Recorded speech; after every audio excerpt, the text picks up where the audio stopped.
திருச்செந்தூர் கோவிந்தம்மாள் ஆதித்தனார் மகளிர் கல்லூரியில் 2026-2027 கல்வியாண்டிற்கான மாணவர் சேர்க்கை நடைபெறுகிறது. திருப்பரங்குன்றம் விவகாரத்தில் உயர்நீதிமன்ற உத்தரவை அமல்படுத்த வேண்டும் என திருப்பரங்குன்றம் கிராம மக்கள் சார்பாக அமைச்சர் நிர்மல்குமாரிடம் மனு அளிக்கப்பட்டது. மதுரையில் தாவேக சார்பில் பங்கேற்க சென்ற அமைச்சர் நிர்மல்குமாரிடம் திருப்பரங்குன்றத்தைச் சேர்ந்தவர்கள் நேரில் சந்தித்தனர்.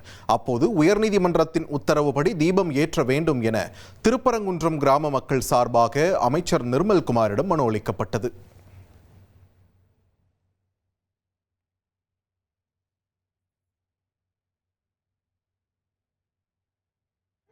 ஆக்கிரமிப்புல ஆல்ரெடி கம்ப்ளைண்ட் பண்ணியாச்சு. ஆல்ரெடி பண்ணியாச்சு.